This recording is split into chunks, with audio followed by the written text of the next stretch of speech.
Aloha, beautiful souls. Welcome back to the podcast. This is it, David Icke, the legend himself. This is a very censored podcast. I want to let all of you know I had to edit this dramatically as it got pulled from YouTube.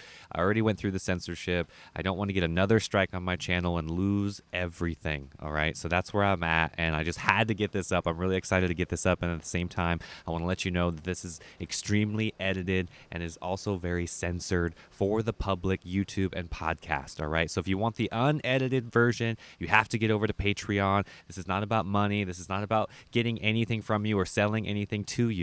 What this is about is getting around the censorship. Okay. On Patreon, this is a private way to get access to my videos and access to these types of interviews that will never hit social media. All right. So David Icke and I cover so many awesome topics. Of course, reptilians, of course, getting into what's happening right now with COVID, getting into the truth and exactly the details about consciousness and the fifth dimension, what's going on with the matrix and the simulation, how to really exit all of that and get in tune with the infinite consciousness. All right. You guys are going to love this one. Without any further ado, let's just get right into it. Dude, thank you so much for taking the time to be here. How you feeling? Oh, I'm good, bit rushed off my feet, but I remember the days when being rushed off your feet was trying to get people to listen. Now it's dealing with people who want to listen. So it's a different challenge and a much nicer one, I can tell you. But yeah, it's good. Good. Yeah, happy to hear that. Yeah, I would agree. Very much agree with that. Yeah, thank you again for taking the time. I figured we can just jump right into it and hopefully get like 30 minutes of some sort of censored format, and I can just hopefully get this up, to the internet and to YouTube and everything. And then maybe the last 30 minutes we can open up a little bit more, and I'll post that separately, privately on my Patreon. That way we can cover it all. And I'm sure you have a strategy for yourself, and you're experiencing all of this censorship, and we can get into that right away. I basically just whack it out there, and what happens. But yeah. We had an email actually I saw today, which someone was trying to make comments about me, nice comments about me actually, in response to like YouTube comments. Yeah. He said every time I posted anything nice about you, it was taken down. So she should have hurled abuse at me. It would have stayed there then. Right. Yep. Oh, these people are little boys and girls in short trousers and school uniforms, aren't they? But there you go. Yeah, exactly. And this is exactly how I view it too. It's just a game that, we have to play in order to get this information out there. And at the same time, yeah, it's something that I wish people would just grow up a little bit, but that's okay. That's what we're here for, to do this so we can, get to the people that really want to hear this information, right? And get it out there as much as we possibly can. It seems to me that, stunted development psychologically is a prerequisite to being in these positions, really. I mean, I said in a video the other day, you don't see impressive people in these positions of power because impressive people wouldn't do as they're told. Impressive people, they want compliant people who just do whatever they're told. And so you have your Zuckerbergs and your Rins and Pages and your Wojciskis and all these people. They're just compliant gophers. The idea that people like Zuckerberg, for instance, is running Facebook is a joke. I mean, it's hilarious. Yeah, exactly. And we can start right there. That was one of the questions I had with, Facebook and this metaverse and things that are changing in this digital age. What I talk about and what I, view all of this as is like, this material universe and the matrix or whatever you want to call it, right? And this digital thing that is obviously taking over now. And then these recent events have obviously shifted us, into that even more so. And then you have this other thing, right? That people that have awakened, beyond this level of control, that are seeing beyond what's going on the surface, right? Can see through this. And there's this other thing that I like to call new earth, right? This different thing that people are attracting to, So first of all, what do you think about the metaverse and all of that? And do you think people are going to get sucked into that, or you think there's hope for humanity whatsoever? Well, it's like everything, it's a choice. But I'm just writing a book at the moment. Actually, I've nearly finished it, which is looking at these some of these deeper levels of reality. And I've been saying since just after the turn of the millennium that we live in a simulation of some form. I think I know a lot more about it now, and certainly having researched it for this book. And, you know, the way I see it is that you've got two fields. You've got the infinite field and you've got the simulation field. And the simulation field seeks to mimic the infinite field. The idea is that we are manipulated to connect into this simulation field so that it basically feeds our reality. It just feeds us our reality. If the point that we interact with it is the five senses. So if you're only in five sense reality, you're only in five sense self-identity, perception, then basically this simulation field is feeding you your sense of reality.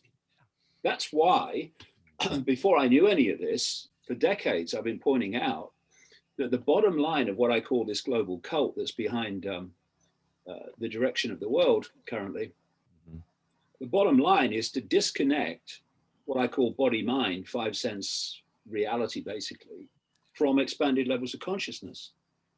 And expanded levels of consciousness are connected to the infinite field. So they've got someone very different on the line, right? Oh yeah.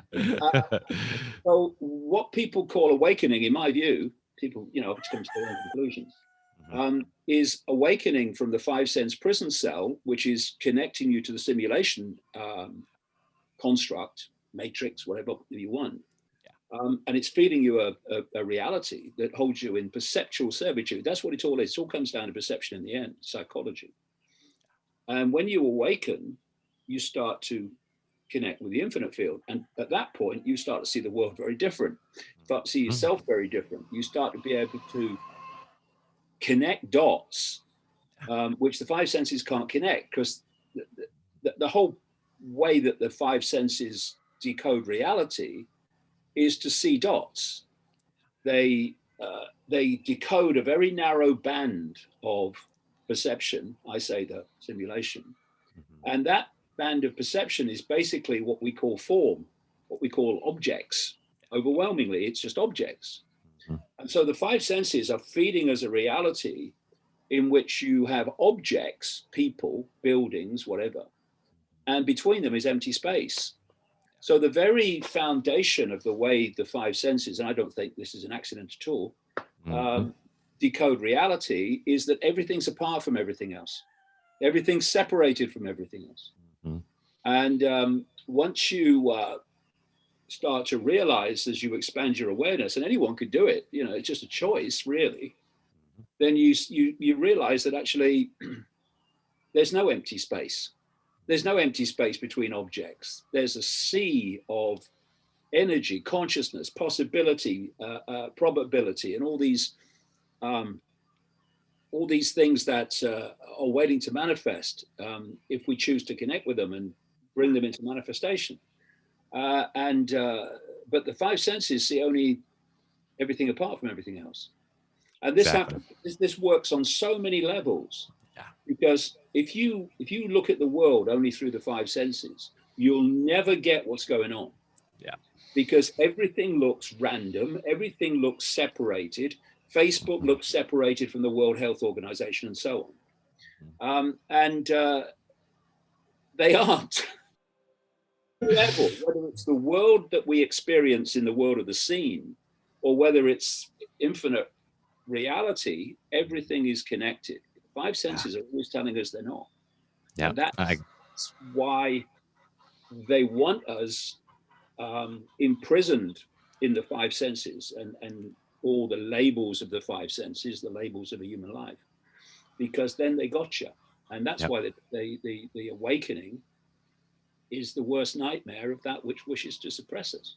Yeah, I agree wholeheartedly. Yes. And for me, going through that myself, all those aha moments, all those, things that I researched many, many years ago started really making a lot of sense once you perceive beyond that veil, like I said, of illusion that's happening. And it's amazing to me, walking around every day, seeing just how thick that layer is, that layer of illusion that I'm talking about. It is way thicker than I can even comprehend, honestly. And I'm seeing it, and it only allows me to have more compassion for these people that are, locked into their senses like that. And they genuinely don't know anything beyond it, because they are seriously, entrapped in it. And I can see that on them just by viewing it. And like I said, naturally just having compassion and empathy for these people more and more. And at the other end of this, we have this awakening where people are piercing that veil, going through it, whatever it is, on the surface that gets them attracted to it. But finally they pierce through that veil, and here we are on the other side, connecting as, infinite souls, as infinite beings, right? Connected to that real thing that is beyond the artificial thing. So Yeah. it's inevitable in my mind.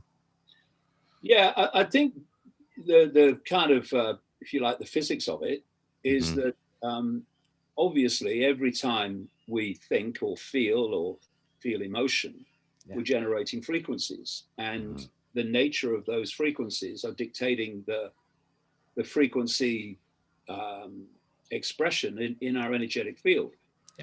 And so if you can be manipulated through the five senses and the sense of apartness, the sense of separation alone, never mind all the other stuff, that you are little me, you have no power, everything's limited, and it's all a world of I can't and bewilderment and all the rest of it, then that perceptual state is a very low vibrational state. And then you've got very high vibrational states, expanded levels of our consciousness, and the two cease to communicate with each other because their frequency compatibility connection gets wider and wider. That's what the separation is for me. So that when you open your heart, and for me, the big thing is to redefine your self-identity. Yes. From self-identifying with the labels of a human life, which is about limitation. What are the labels of a human life? I'm a man, I'm a woman, I am this race, that race, I am this sexuality, I am this income bracket, I am this nation, whatever. They're all the labels of the five senses. This is the world of the five senses those labels are about. So if you self-identify with those, not that you don't enjoy the experience if it's a nice experience, and I'm all for all this, if you like, diversity of perception, diversity of way of doing things. I'm all for that because we're all possibility. We should be celebrating. Yeah, that's what we're here to do. Yeah, realm of all possibility. But what I'm saying is if you completely self-identify the I. The ultimate I with those labels, you get pulled into five sense perception. Whereas when you self-identify with being the consciousness having the experience, the consciousness that ultimately is infinite having the experience, then your frequency by definition expands because you've gone from a limited sense of identity, which means a limited frequency, to an expanded sense of self-identity, which means an expanded frequency. And suddenly, because of that awakening out of the five senses to connect with other levels of yourself, that frequency separation, disconnection is healed.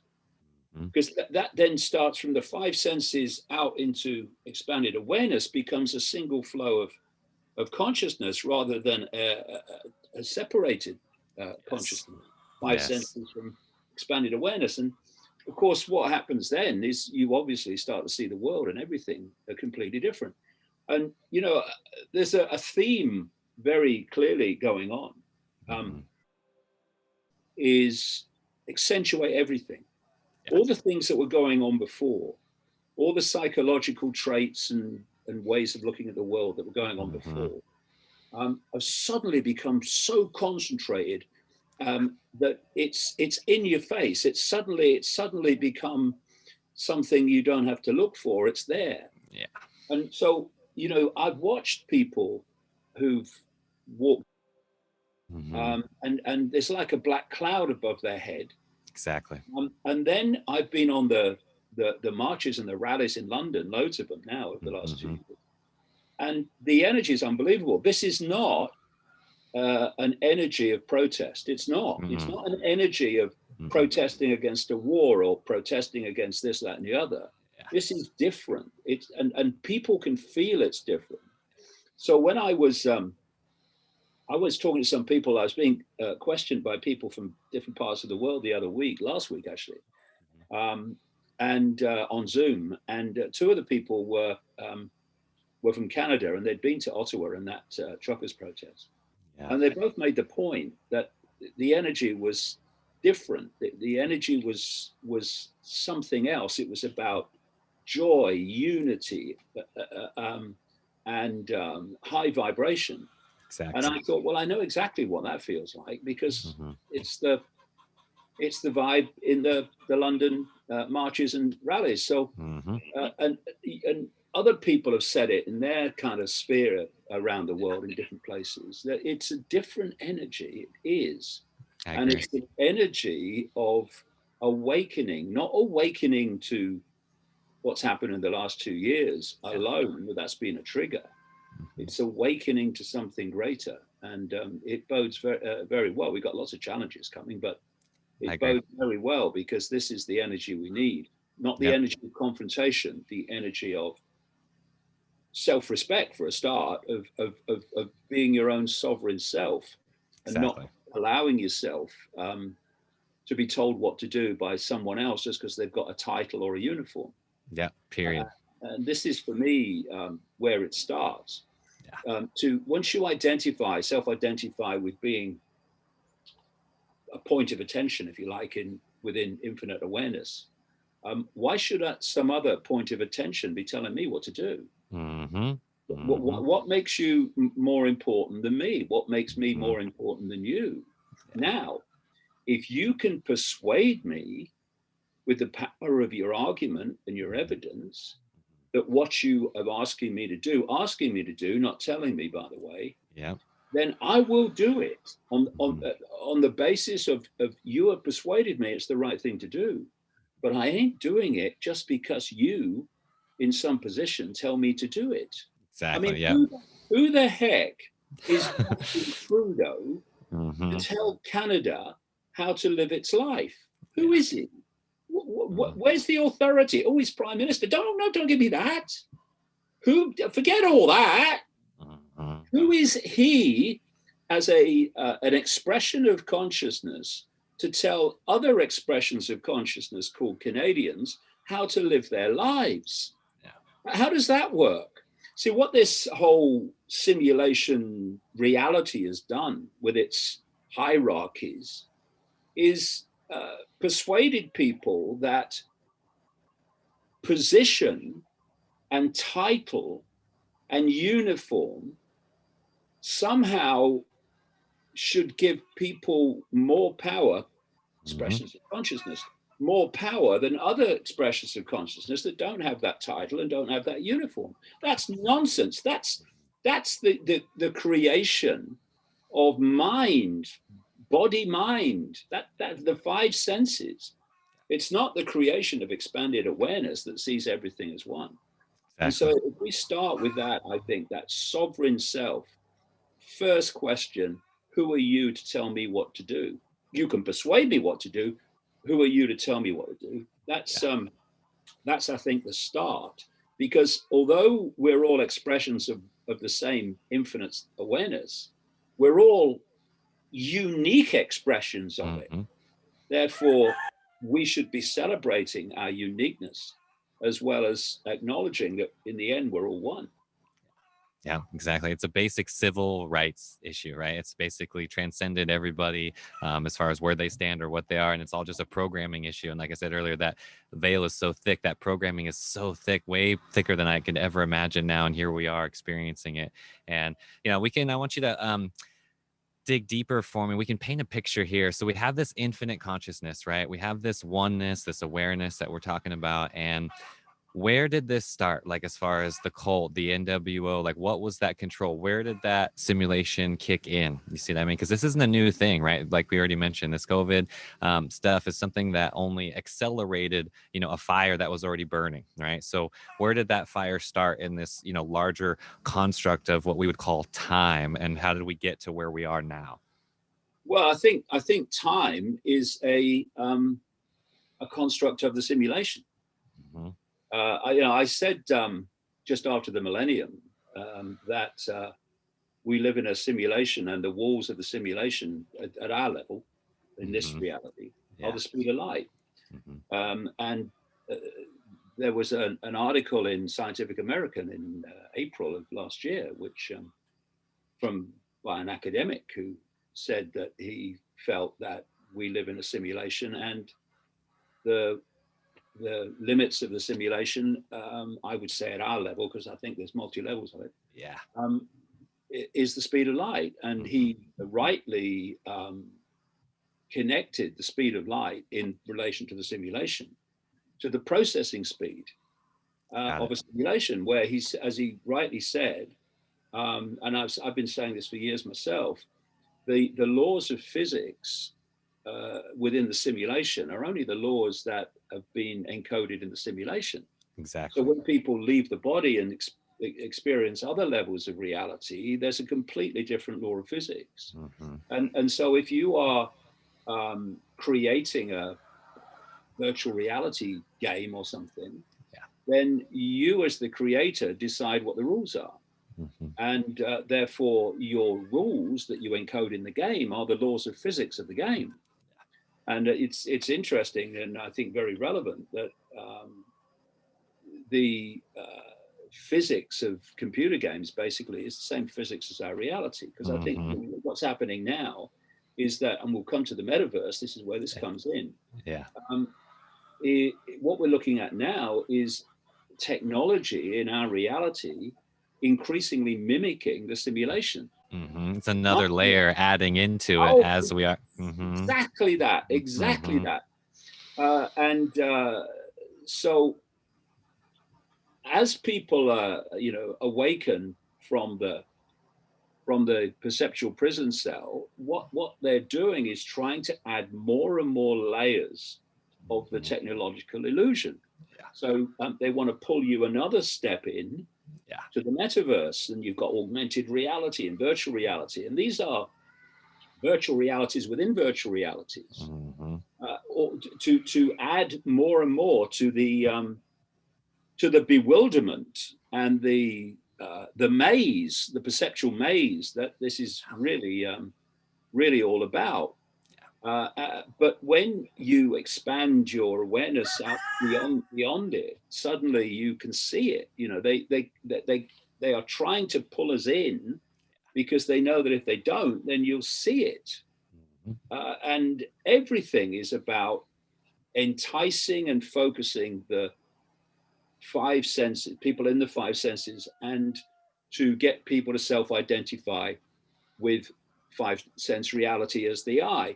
And you'll see also, as part of this is the deeper psychological reason for it, is that with this so-called woke mentality, which has been funded into existence through the schools, universities, and corporations by the I'm sure George Soros is absolutely desperately worried about social justice. But not that woke is about social justice, it's about destroying it. But if you look, what they've done is increasingly subdivided the original labels. So now you've got this long list of letters, seems to be getting longer all the time, which is defining in fine detail people's sense of identity on the basis of really kind of crazy things like sexuality. That's not who we are, that's what we're experiencing. And so the sense of self-identity is being squeezed and squeezed and squeezed. Is a point where artificial intelligence is connected to the human brain and becomes the human mind. And at that point, you are sucked in, assimilated into AI and what they call cyberspace. And the metaverse is another here, kitty, kitty, kitty. Exactly. I feel like we're right on the edge, like we're right in this in-between state where there's an option now, but very soon around the corner. It's mandatory in the sense of, generational gaps. My generation, for example, being the one that experienced the internet itself, right? Being born into it. And I see the differences. And I still remember as a kid, not having a cell phone and not having, technology. And it was wonderful, right? But nowadays, Generation Z and going forward, right? Technology is just their life. And moving forward, the metaverse will be, the next generations, that'll be their norm, right? So I feel like we're right here on the cusp of this, choice rather, right? Because we still have free will in my mind, just for a little bit here before it's fully uploaded, as you're saying, right? The technology and the mechanism to upload consciousness itself to this grid, to this, 5 sense singularity is very not only possible and been talking about, but happening right now. It just hasn't trickled down to the consumer level where every single one of us are simply plugged in, right? So I myself have, taken all the efforts to, unplug from that world and plug into the real natural world. And recently, being a father and having kids, I want to teach my children, right, how to, have a natural, simple life. That very simple concept of just nature, right? I feel like is being forgotten, and replaced with this, singularity or metaverse or whatever the next shiny, fancy thing is that we're going to get hooked on. Yeah, and I just like to make one point here in regard to this, and that's I'm seeing in the alternative media and in some connected areas, Elon Musk becoming something of a hero. Yeah. And it really is important that people suss this guy and what's going on. Mm-hmm. There's people that are obviously pushing for this agenda. Yeah. And then there's other people that play the role, that's what it is, of pushing against some of it. So Elon Musk will come out and support the truckers. He'll but it's very simple. Don't judge people by their words, but by their actions. That's what the real voice of a person is, what they do. And you've got Elon Musk, who said some years ago that AI could be the end of humanity. Well, true, in terms of the way we perceive humanity. But then starts a company called Neuralink to connect human brains to computers. He oversees, because none of these people are actually running their companies. The cult runs the companies, but he oversees, he fronts up for SpaceX, which is putting up ultimately thousands of low orbit satellites, beaming Wi-Fi and 5G at the Earth to create this, what Ray Kurzweil at Google calls the cloud, to which the human brain is going to be connected via AI. And then he's got this Tesla operation, which is electric cars, actually driverless cars. And the whole electric car movement towards them, it's all planned. That's why these major car companies are all coming out with electric cars now, being pushed by human-caused climate change and all that stuff, which they claim. If you're going to have a driverless car, it has to be electric. It's run by a computer. It has to be electric. You can't really have driverless cars with petrol engines and diesel engines. So they're replacing diesel and petrol with electric cars, not to benefit the environment, not at all. I mean, if you go through the whole cycle from the cobalt in Africa through to the end, I mean, it's not an environmental exercise at all. It's a nonsense. So, but what it's about, of course, Musk will know this. It's about creating the environment where driverless cars can become the norm, and then the computer in the car decides where you can and cannot go, instead of you in a petrol engine just pointing the car. I mean, we in Britain have this crazy situation, but to understand what's going on, people just need to realize that those that are running their country, I don't care where it is around the world, there will be odd exceptions, not many, they're not doing it for the benefit of you in that country. They're following a global script. And therefore, there are things being done that are bad for you, really bad for you. I mean, we've seen that in the last 2 years.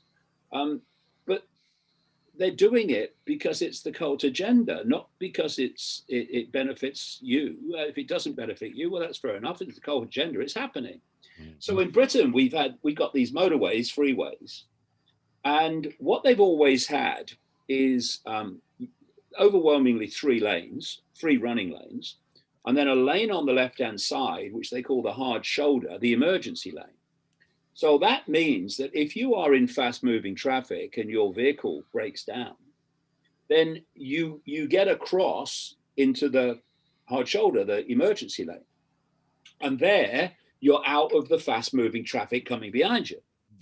Also, ambulances and fire engines, they go down the emergency lane to get to an accident. Exactly. So all the traffic is built up because of the accident, but they go down the emergency lane and they get there very quickly.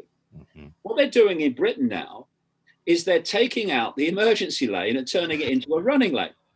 And they're doing this all over the country. And there's been so many people have died where their car has or vehicle has broken down in what was the hard shoulder. They would have got across to it, but it's now a running lane, and a truck or something has come behind them and wiped them out.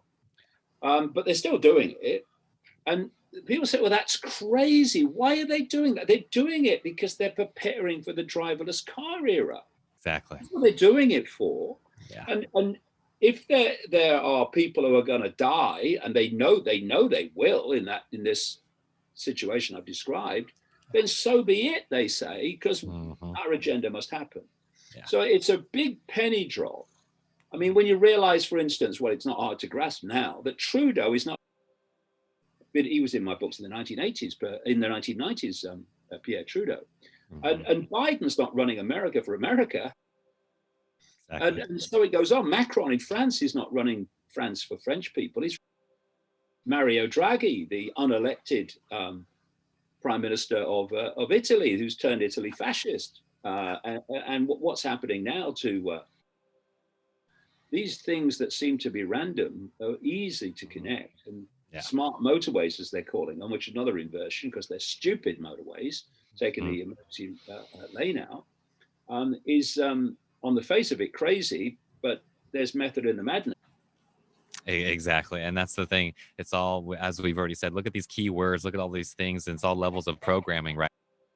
In full swing. But on the surface, right, there's these words that are compassionate, like, Neuralink, for example, with Elon Musk, right, talking about how it's going to help save people with neurological disorders or blindness or things like that, which all sounds wonderful for humanity, and everybody gets these warm, gushy feelings in their heart. But nobody wants to dig deeper than that as far as what this can actually do and how no one understands how you can't go back, right, from these decisions once they have been, implemented into our society, right? So person walking down the street, with the Neuralink in their head right now, like I said, we're in this very simple era where you have a choice, right? Where people are walking around, with, earphones, earbuds or whatever, and they have their cell phone. And you can see somebody that's, extremely plugged in and into the matrix, and they're locked in, and that's it. But very soon there will be no difference. There'll be that surgery, that implant will be like connected, psychologically and physically into them. So you won't be able to see the difference as far as who's connected into it and who's not. It'll be this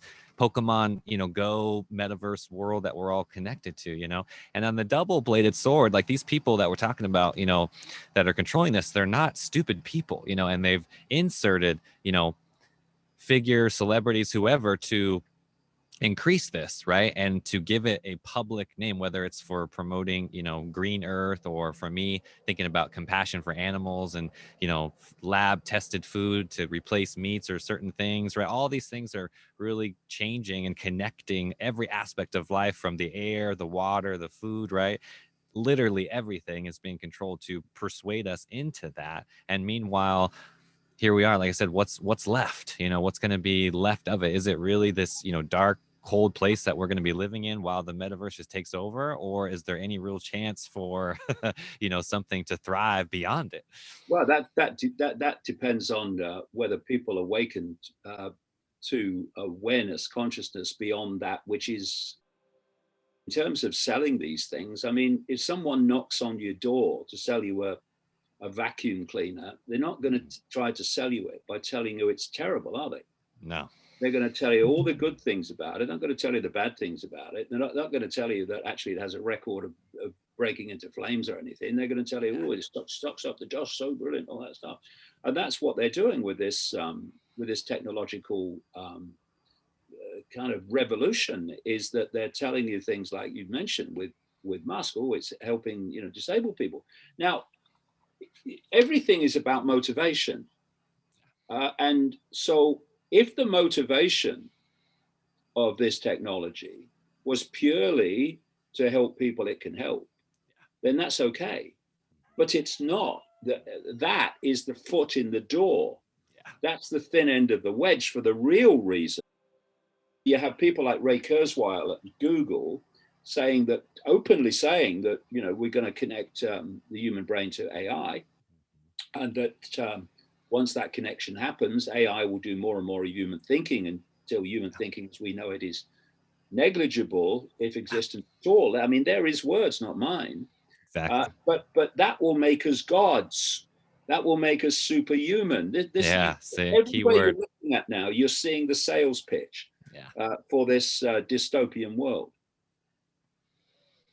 Yeah, it's happening. And keyword, you said it right there, God, right? We just keep trying to play God, keep trying to reenact it. I like how you pointed out in the beginning there with singularity and this infinite consciousness, because they are connected. You can't have one without the other. And it's a part and parcel. It's always trying to mimic it, but it'll never be as magnificent as, the creation itself, the infinite itself. It will never be. Man will never create anything. And then here we are, right, in this programming at the base of all of this COVID, Omicron stuff, at this base health level, right? If you truly believe that any chemical or anything artificial is going to create that, right, then here we are at this base.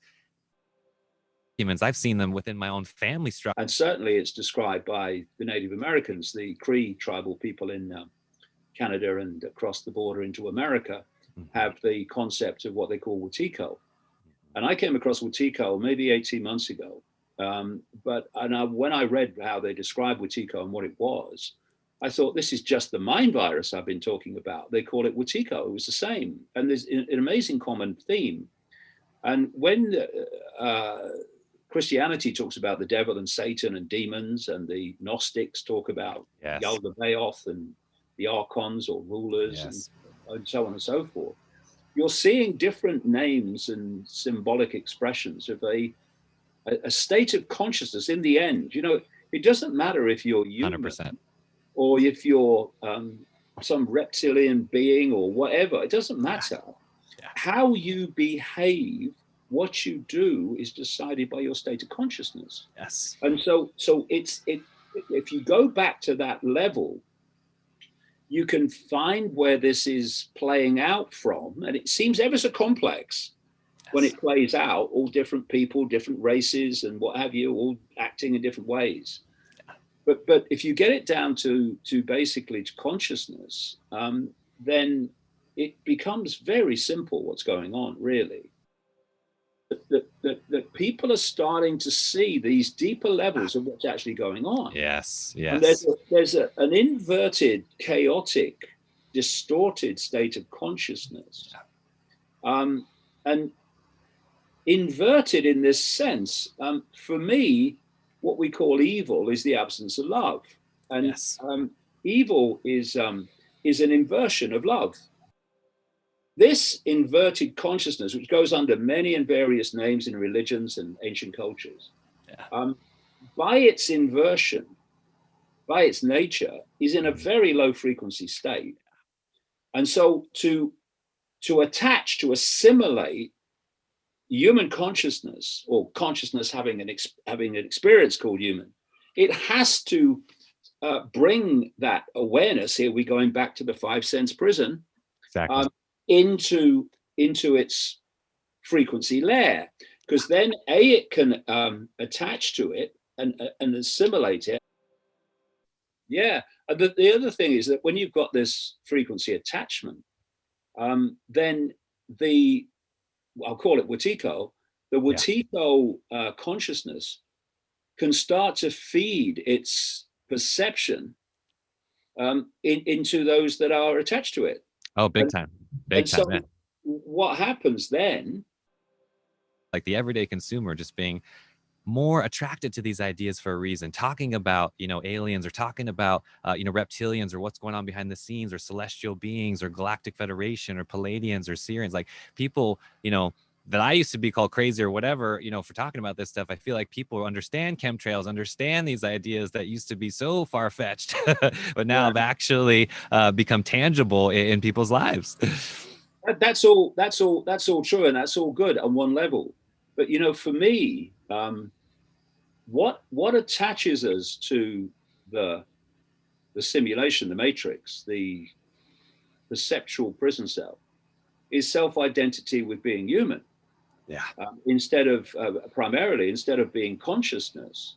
I hear you. For me, the whole Garden of Eden story is symbolic, and you can find the same story told in different ways all over the world. Yeah.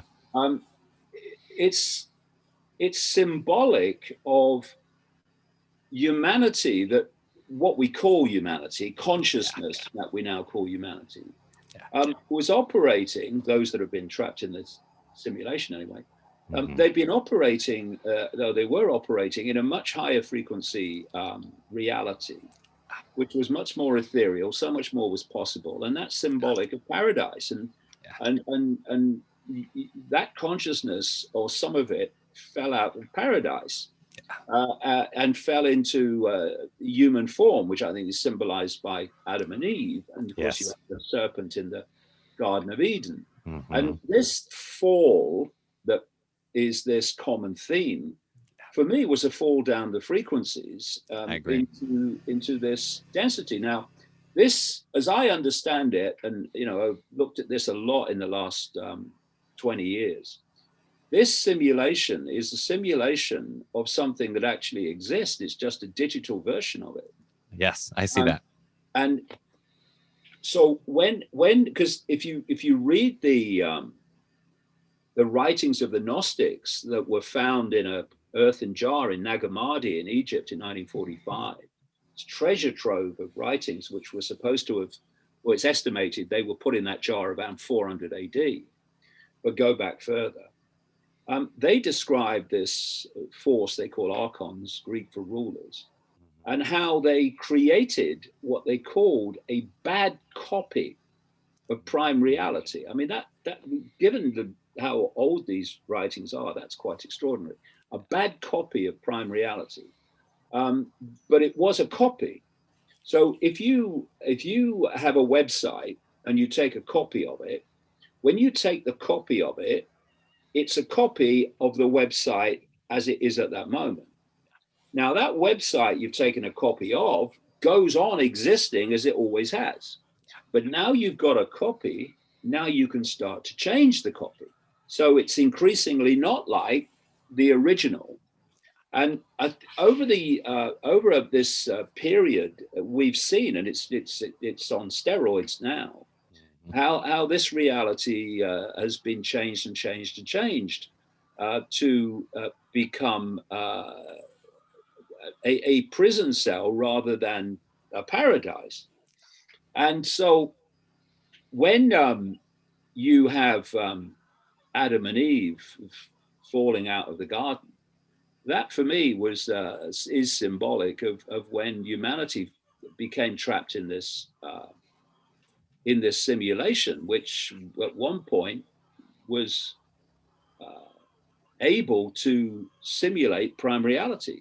Yeah. Increasingly now, it's an insult to prime reality. And if you experience prime reality, the Earth in prime reality, then you'd be in a reality that's teeming with life. But look at the simulation copy. I mean, look out at all those lights at night, which are supposed to be light years and billions of light years away. Actually, space and distance, like time, are illusions. But why isn't this teeming with life? Why isn't this reality teeming with life? But if you, I mean, we come back to this. What we were talking about earlier, the idea is to isolate consciousness in 5 sense reality and disconnect it from expanded states of consciousness.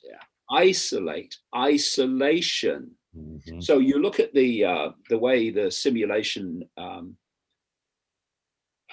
portrays the quote universe, that part that we can see, and it's all about isolation. This is where you get the extraordinary contradiction from that life as we know it only appears, or we're told it only appears, to exist on this one tiny planet within this vast bloody universe. This is all part of the simulation, creating a sense of isolation.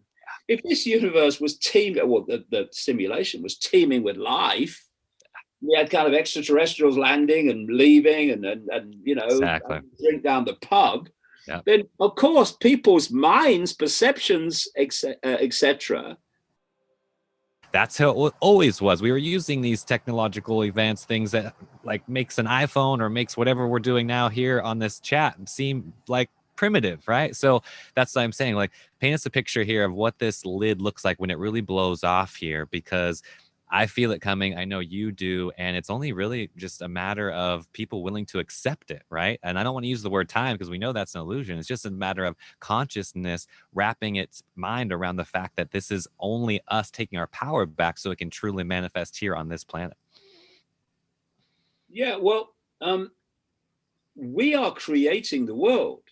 We're creating the world with our perception. So what is perception? Perception is what dictates behavior. We behave as we do because we perceive as we do. And collective behavior is called human society. So human society is as it is now because of the perceptual level of the population. Yes. And perception comes from information that we receive and form into perception. People awaken and their perceptions change, both of self and reality, then human society must change. You know, we can go from the five, again, a lot of people do this. You can go from the 5 sense level that says, what are the solutions? And we need to start an organization. Someone needs to take the minutes, and then we have to have someone who's chairman or chairwoman or whatever. And you can start from the 5 sense level, and that's going to change nothing because the consciousness has not changed. The energy behind it. Yes. All that's happened is you've realized a bit more about the way the 5 sense world is manipulated, but there's not been a shift to consciousness. If you come from the other way, you have the consciousness shift, which leads to the perceptual shift, which leads to the behavior shift. And things like organizations and structures and all these things, not that there will be anything like as many, they flow from the consciousness shift. They don't come first. You don't start with them. That they play out because we do things. I see it. In relation to the perceptions that we have. Therefore, when the perceptions change, we change the way things have done. And collectively, that means we change the world. Yeah, I agree completely. This consciousness is expanding, this energy is growing, and I agree wholeheartedly again as far as you can't target it from... If you're sensitive in any way to energy, you can feel there's a shift going on. Big time. You know, it's like, you know, for so long, if you're sensitive to energy, it's been like walking through bloody treacle. Oh, right? Big time. The fear has been, you know, parallel. It's been more than I've ever felt. And I know a lot of people are feeling it too. unless you do have that spiritual antenna, right? People are so subject to what's in the material universe, right? That I wouldn't be surprised, honestly, if some, beaming, figure or whatever were to show up tomorrow and to disguise everybody into having this spiritual experience, but obviously it would be fake. You see what I mean? I know exactly what you mean. And part of being truly spiritual is to be bloody streetwise. Yeah, exactly. Yeah. And as you expand your awareness into greater and greater swathes of consciousness beyond the frequency of manipulation, then you become more and more streetwise, because you become more and more aware of the greater reality, and you're able to look at this world from that level and see what you can't see when you're in the world and of it, as opposed to being in the world but not totally of it. And this is very, very important, that people need to question and be aware of anything, and keep asking the question, who benefits from me believing what I'm being told to believe here? Doesn't matter who's saying it, whether it's an alternative person or whether it's a government person, who benefits from what I'm being asked to believe here? It's very, very important. And it's interesting you mentioned light there. I think there's a big problem with light. People look at light, and they look at the sun and what have you, and they say, of the light. I think that's a fake light. I think the electromagnetic spectrum, I'm absolutely... I hear you. I understand you completely. Yes. Electromagnetic spectrum is simulation at our level. Yes. And now, so I've used that word to just describe it, and I would love it, a better word. And I'm just curious, because I'm just saying, I'm only using that word to, for the podcast, in the sense of to connect with people, right? But I agree with you, because I've experienced that divine light, that infinite light that we've talked about many times. It's just, I agree with you that it's different, very different. I call it it's the same, how do I say it? It's the same light itself, but it's not the same quantity. That's what it is. So it's the same thing, but the quality of it is not the same, right? So you're gonna feel it at the depth of your being. This piercing light is the simulation. Let there be light. Let there be the simulation.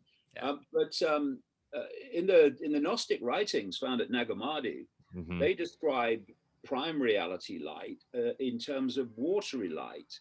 I like that. They describe it as the light that casts no shadows. Yes.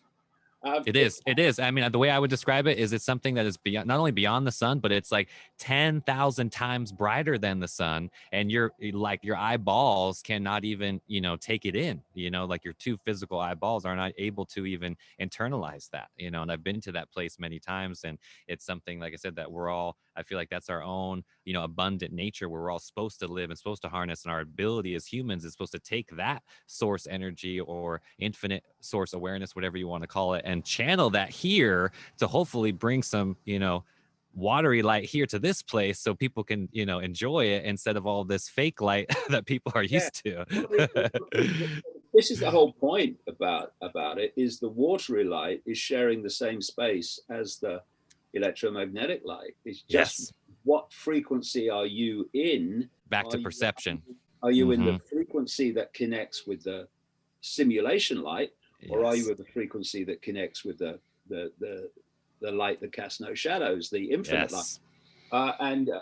So if you go back to what I was talking about in terms of the simulation being a bad copy, being a mimic, a digital, if you like, at one level, it's waveform on another one, mimic of prime reality, the mimicking of prime light is electromagnetic light. And they've caught us in a belief that light is the light. It's not. I'll tell you this. When I leave the body eventually, it won't be soon, I've got too much to do. But when I leave the body eventually, I'm not going up any bloody tunnel of light, I'll tell you that. moving forward, how do people, just to give people with some empathy and some compassion here towards the end, how can we give people, a secure way to, like I said, channel that energy, or to get beyond this control, but beyond their own internal mechanism as far as increasing consciousness? Like, do they start with their diet? Should they just be increasing their, education beyond obviously the college, system itself, right? Where do people go as far as looking into this to move in a direction that's somewhat positive? Well, what I would say is change your self-identity. Beautiful. See your human life and your human labels as experiences that your consciousness is having, but you are the consciousness having the experience, and you are connected, or can be connected. We're always connected. It's whether we are perceptually connected to infinite reality. We're all expressions of, and ultimately we are that infinite whole. So once you self-identify with that, your awareness must expand into greater and greater swathes of consciousness, because your self-identity expands, your sense of self expands, so you must expand. Just as you go the other way, when you self-identify with more and more myopia of labels and subdivided labels, you go deeper and deeper and deeper into the illusion, and into the what I call phantom self-identity. Yes. And once you start doing that, then things start to change anyway. First of all, you become more aware, you become more sensitive, you become more intuitive, but also you are interacting as you expand your awareness, that part of the awareness, in the sense that it's influencing your perceptions. You are expanding into greater and greater swathes of this field of possibility and probability. So therefore, what you are going to manifest into a life experience is going to be vastly greater than it was before. Because when you self-identify with limitation, then that expresses itself in your perceptual field. And because your perception of self and the world is limited, your perceptual field expresses that limitation. And you're then interacting with the field of possibility and probability at that level of perceived limitation. So what are you going to do? You're going to create a feedback loop in which your perceptions become your experienced reality, where little me self-identity becomes a little me life. Not because it has to be, but because you believe it does. It's free will. It's free will at that point. And so, no one can.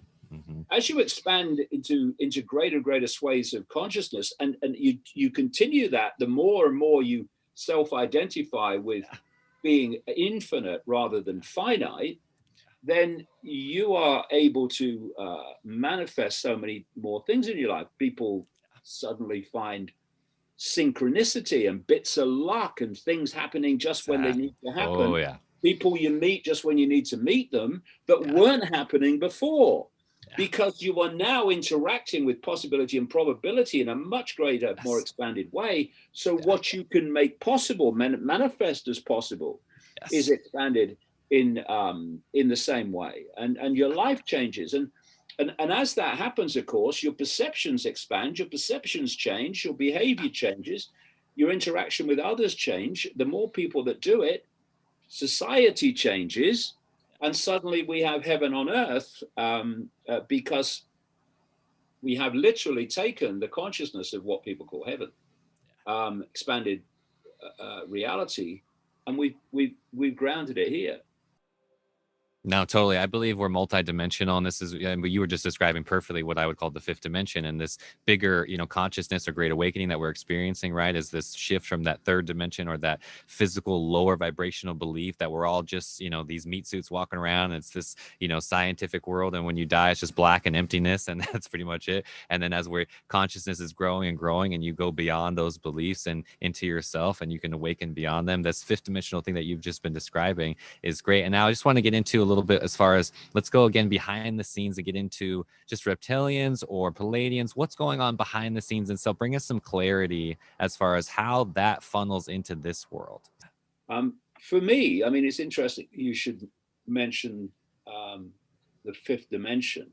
Yeah. See, I think dimensions are created by, not by a dimension in and of itself, Mm-hmm. but by the extent to which you can perceive reality. Yes. So if you have a expanded state of consciousness, you may be able to perceive, these are just terms, the third and fourth dimension. I agree. Yes. So to you, the third and fourth dimension are one dimension. It's just, that's the range that you can perceive. Yes. What we call the third dimension is basically people that can't see beyond the five senses. Exactly. I agree completely. And these are exactly just words that we can use to talk about it. They're very useful. They're very useful terms. Yes. To talk to five sense mind, which wants structure. It wants structure to compute as far as to relate this thing that we call life. Yeah. But you throw in, actually, it's not quite like that, but it serves as a wonderful analogy.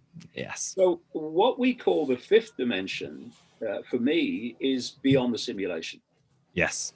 And I think the simulation and the reptilians and all the manipulation of this world, I go into this in this new book in great detail. I'm excited about it. Really, really cut new ground, really. I think it's coming from the fourth dimension. Yeah. And the fourth dimension, what some people call the astral, yes. is the realm of mind. Yes. The simulation is a creation of mind. Our minds are creating the simulation. In the same way, I mean, we're looking at the brain in this case, but it's the same principle. You put on a headset and a virtual reality game, and it feeds the brain information which the brain decodes into a perceived reality. Yes. And this reality can seem very, very real as you see people jumping around. The nervous system doesn't know any difference. The biology itself. That's the thing, right? Yeah. So if you take the brain in that analogy, and you think of the fourth dimensional mind, that's where the simulation is being fed into us. Yes, I agree. And so this world, this simulation, is actually a projection of our own minds. Yes. And it's a projection of our own minds, minds that have become bewildered and lost in an illusion that's being fed to it. Whereas other levels of your consciousness, you talk about the fifth dimension, that's beyond all that. It's beyond the simulation. It's beyond mind. We're into another level of consciousness. Mind for me, I've said this in books over the years, mind may be made of the same, if you like, substance, for want of a term, as expanded consciousness, just a different frequency level of it. But, a heaving ocean and a block of ice are made from the same substance, basically, but they're very different. And it's the same with mind and expanded awareness. And it's this level of mind. And, people think, fourth dimension, that's way out there. No. Yeah. It's here. Yeah. It's just beyond that level that our five senses can decode into a visual reality. Exactly. That's the biggest, and I know, I wish there was a better one. I love language, and I'm always open for new things, and dimension is just the closest and best word that I have now to describe it. As long as the caveat, I think you give the caveat of the kind of things I've just said. It's a very simple way to explain it. It really is. And I've used that in this book, actually. Good. I think people, can interpret that in different forms. And obviously in the beginning, if you don't have this intellect involved, what's going to happen is you're going to mistaken it for, something that is outside or something that is going beyond, but internally it's really not. It's actually Yeah. something that we experience, right? And that's the key word, is experience, that's going to pass on, through us. And that's what I mean. So do you think there is, beings, higher beings, or what is controlling as far as those dimensions, or what those things that separate those layers in between each one, right? So if people are trapped into this 3D layer and all they think is the matrix code, and then we have the 4D, 5D, 6, whatever, we don't need to get into it. But the point is, there are, things that are keeping these set right into place itself. I mean, it's about frequency. I mean, Yeah. the frequency of what we call the third dimension Yeah. is a low frequency. The frequency of mind is a higher frequency, but Yes. it's not as high as fifth dimensional consciousness and so Yeah. on. So that fourth dimension, I've been writing since from the time I introduced the whole reptilian thing. Yes. In 1997, I wrote the book, The Biggest Secret, and it came out in 98. I've been describing the fact, funnily enough, the way we're chatting now, that these reptilians operate in what I termed at the time, and still do, the lower fourth dimension. Yes. Which relates to what other people call the lower astral. Yes. And that's where this is coming from. Yes, I see that too. And you got these reptilian beings because the frequency from the lower astral to our reality is so small. Yeah. They can move in and out of our reality. Exactly. That's what I was going to say. I look at the 4D or the astral as just a bridge, right? So it's this waypoint where convert people that are, whether they're aware of it or not, most people are just doing this through their dream state. If they're not aware of it, it would be a lucid dream or an astral projection at that point. But most people are not aware of these, 4D realities, let's say. And yes, there are these beings, right, that see that as a bridge, as an opportunity to connect with us, quote unquote human on this side, playing in the 3D realm, so they can interact, right? So that's where I see all of that happening within itself, right? And then people make the mistake as we don't have to get into duality at all. It doesn't have to be bad or good or this or that, or 4D doesn't mean that it's better than 3D or higher or lower. You see what I mean? It all just is. These are just the rules of consciousness. Yeah, but I talked there about the lower fourth dimension, the lower astral, whatever. Yeah. What they're operating from there, and what are they doing? They're disconnect. That's the point where they're seeking to disconnect our five sense body mind. Yes. From, for the terms we're talking about now, fifth dimensional consciousness. Yeah. They're in that space between the two. Yes. Beautiful. Beautiful. David, this has been so fun. I don't want to take too much of your time. This has been wonderful. Okay. Where can people find you? I know you've been talking about your next book coming out. I'm excited about that. Let's send some people your way. And how can we find all the good stuff that you're putting out into the world these days? Well, the main hub is davidicke.com. That's where all the videos are, and the daily updates of news stories put into context of why they're happening, not just what's happening. And there's Iconic behind me, which is my son Jamie. He started it 2 years ago. It's an alternative Netflix in a way, and covers all these alternative subjects, not just conspiracy, but the nature of reality, everything. I've just done a 13-part series called The Nature of Reality, which is on Iconic now. And I do a news show every week, going through the news of the week and putting it into context. My son Gareth does a very topical news show, talking to people that the mainstream media won't talk to every week. And then needed. We have this great swathe of documentaries on multiple subjects. And there's a very good documentary. We've got a great producer called Christiana, and there's a great documentary on Iconic called Divine Intervention. Wonderful. That is about, I contribute quite a lot to that, but so do many other people.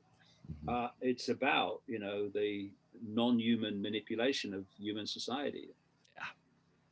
Yeah, so I'm going to link all of this in the description below so people can find that and get more resources as far as what exactly is going on and get to the truth of what's going on, because I think people are not only curious about it, but they're after it more than ever. And Oh, yeah. Unfortunately, we live in a world where, those good old days of the internet and free information are gone, right? So we have to, work harder to even get this out, so I just want to thank you again for taking the time to do that. And that's what I'm going to do, is do my best to get this out as many people as I possibly can, and we can continue to keep shining this, watery light into this beautiful world.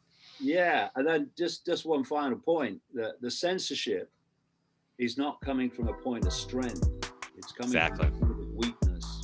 Yeah. Because they know if they don't censor, they can't win an argument. Yeah. Beautiful. Well said.